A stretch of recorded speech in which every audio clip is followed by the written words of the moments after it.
Assalamualaikum warahmatullahi wabarakatuh. Perkenalkan, nama saya Nok Daniar Astriana, mahasiswi PPG Prajabatan Gelombang 2, Universitas Galuh, jurusan Pendidikan Biologi. Di sini, saya akan memaparkan mengenai relevansi perjalanan pendidikan nasional. Di sini saya akan membahas mengenai koneksi antar materi pada topik 1 Perjalanan Pendidikan Nasional untuk memenuhi salah satu tugas mata kuliah Filosofi Pendidikan Indonesia. Dimulai dari diri. Siapa saya sebagai guru?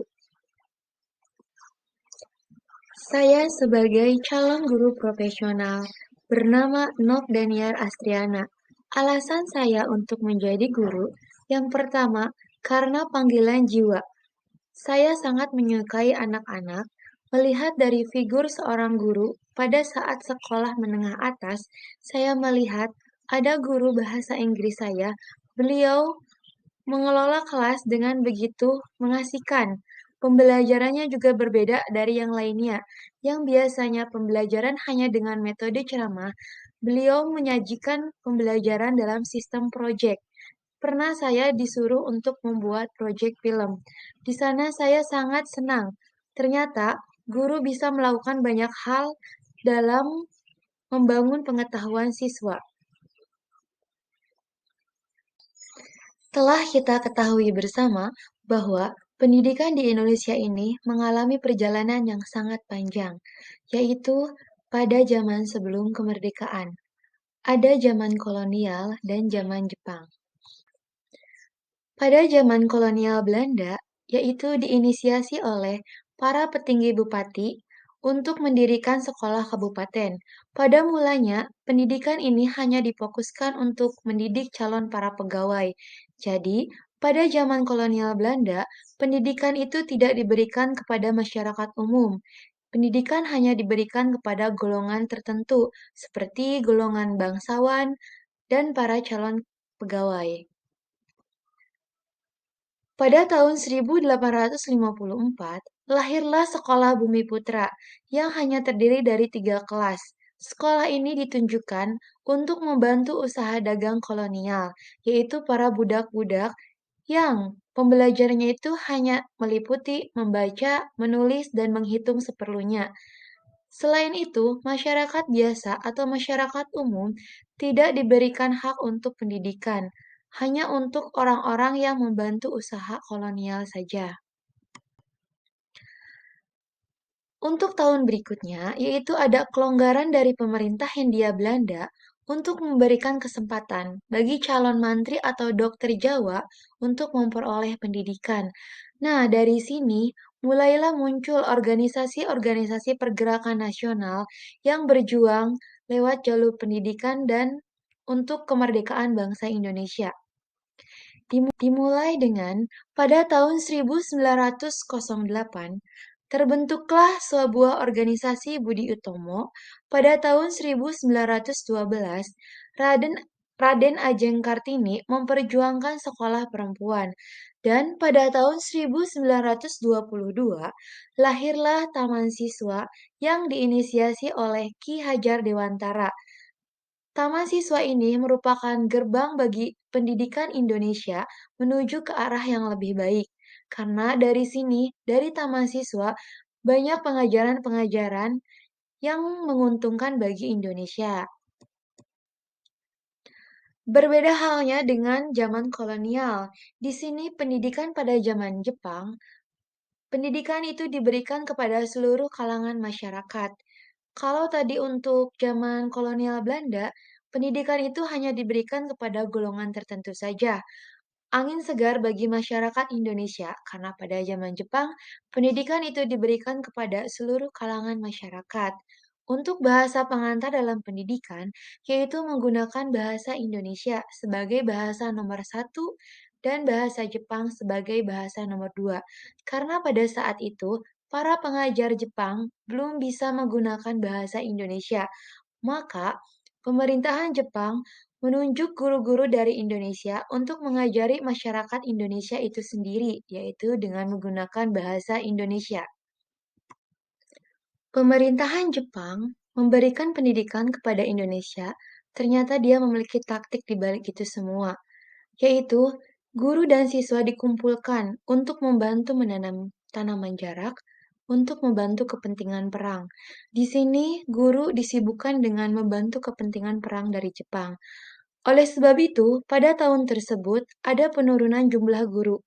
Selain itu juga, guru menanamkan ideologinya kepada masyarakat Indonesia, yaitu dengan menyanyikan lagu kebangsaan Jepang, senam menggunakan bahasa Jepang, mengibarkan bendera Jepang, dan ada budaya untuk membungkuk ke arah Tokyo.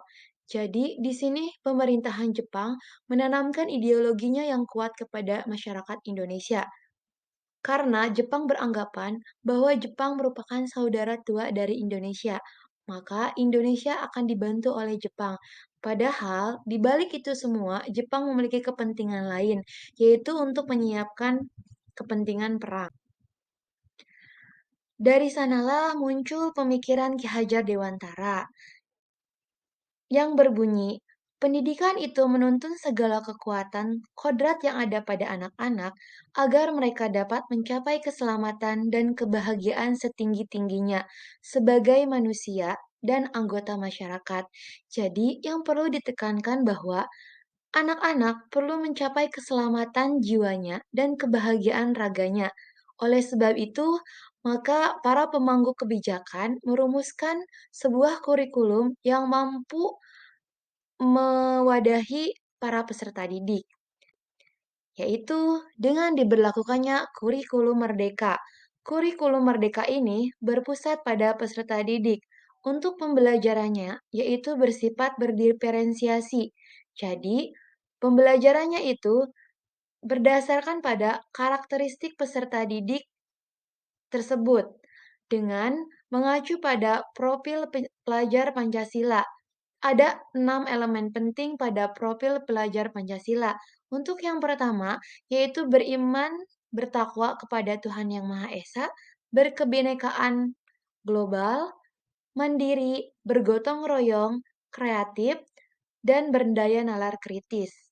Kurikulum Merdeka ini merupakan jawaban dari pemikiran Ki Hajar Dewantara, karena di sini guru memfokuskannya itu kepada student center learning. Pembelajarannya itu berpusat kepada peserta didik. Selanjutnya akan dilanjutkan dengan pembahasan hasil diskusi pada ruang kolaborasi. Untuk pertanyaan pertama, apa praktik pendidikan saat ini yang membelenggu kemerdekaan peserta didik dalam belajar dengan melihat perjalanan pendidikan nasional sebelum kemerdekaan dan sesudah kemerdekaan? Untuk yang pertama, sebagian besar proses pembelajarannya itu masih terpusat pada guru atau teacher-center learning.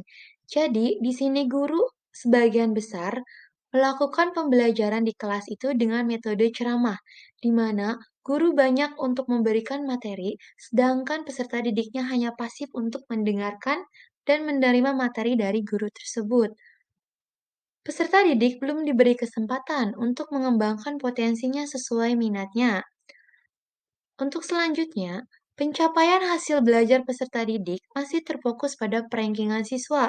Ya, telah kita ketahui bersama bahwa praktik pendidikan itu hanya mengedepankan pada aspek kognitif. Padahal, di balik itu semua, kecerdasan setiap peserta didik itu berbeda-beda. Bisa dilihat dari aspek psikomotor dan aspek afektifnya juga. Jadi merupakan satu kesinambungan yang harus dilihat. Jadi jangan hanya melihat dari kognitifnya saja, karena tidak hanya kecerdasan kognitif yang dimiliki peserta didik lain memiliki keunikan atau khas.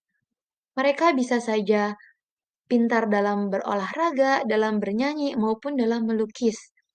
Untuk selanjutnya, yaitu belum maksimalnya kompetensi yang dimiliki guru dengan proses pembelajaran yang belum memerdekakan siswa. Jadi di sini tugas guru untuk sama-sama belajar dengan peserta didik untuk meningkatkan kualitas kompetensi guru, seperti kompetensi pedagogik, kompetensi sosial, kompetensi kepribadian, dan kompetensi yang lainnya. Untuk yang kedua, Adakah model-model pendidikan saat ini yang Anda lihat dapat melepaskan belenggu yang belum memerdekakan peserta didik? Ada. Ini diantaranya, ada model pembelajaran discovery learning, model pembelajaran inquiry, model pembelajaran problem-based learning atau PBL, model pembelajaran project-based learning atau PJBL, dan pembelajaran cooperative learning. Dari kelima model pembelajaran tersebut, model pembelajaran ini dipusatkan pada peserta didik, student-centered learning. Jadi yang aktif dalam mencari informasi atau pengetahuan yaitu muridnya. Untuk yang ketiga, apa yang Anda tawarkan sebagai model pendidikan yang dapat membebaskan belenggu dan memerdekakan peserta didik? Saya ambil contoh yaitu satu, model pembelajaran PJBL. Pada saat saya PPL, pada jenjang strata 1 atau S1, dulu saya menggunakan model pembelajaran PJBL pada materi virus dan bakteri. Karena saya pikir untuk materi-materi tersebut merupakan materi biologi yang bersifat abstrak. Peserta didik akan lebih mampu untuk memahami materi tersebut jika ditugaskan untuk membuat proyek, yaitu dengan membuat proyek miniatur dari bakteriofag virus T. Dari kesemua kelompok yang memiliki kreasi yang paling bagus, yaitu saya beri hadiah sebagai bentuk apresiasi dari kerja dari peserta didik. Untuk kreasi dari mereka, saya tidak menyangka bahwa mereka bisa memanfaatkan barang-barang bekas sekitar peserta didik untuk dijadikan sebuah miniatur dari virus. Untuk selanjutnya, masuk ke dalam elaborasi pemahaman. Untuk pertanyaan pertama, apa langkah awal melepaskan belenggu pada pendidikan Indonesia dalam upaya mewujudkan pendidikan yang memerdekakan peserta didik? Langkah awal yang akan saya lakukan untuk yang pertama, yaitu saya akan menghadirkan pembelajaran yang berpusat pada peserta didik dengan menggunakan model-model tadi seperti discovery learning, inquiry, PBL, PJBL. Dari sana, peserta didik diberi kebebasan untuk mengeksplorasi pengetahuannya, tidak dibatasi dengan mencari sumber hanya dari buku saja.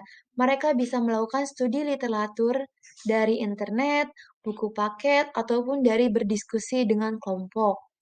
Sebagai guru, mengapa kita perlu melepaskan diri dari belenggu praktik-praktik pendidikan yang belum memerdekakan peserta didik?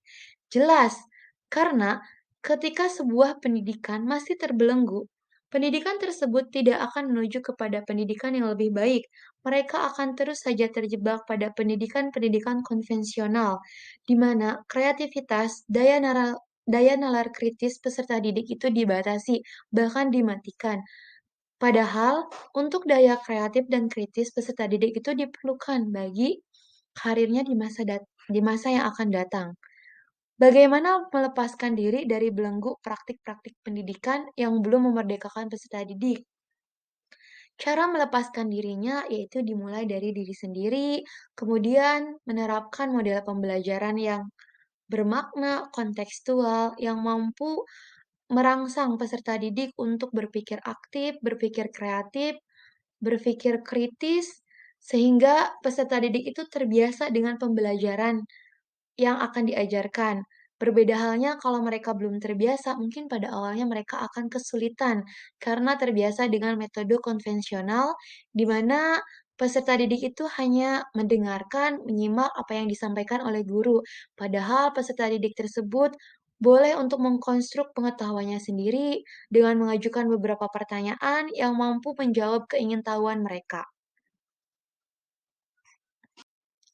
Terima kasih. Mungkin cukup sekian pemaparan dari saya tentang relevansi perjalanan pendidikan nasional pada bagian koneksi antar materi pada topik 1, Perjalanan Pendidikan Nasional, mata kuliah Filosofi Pendidikan Indonesia.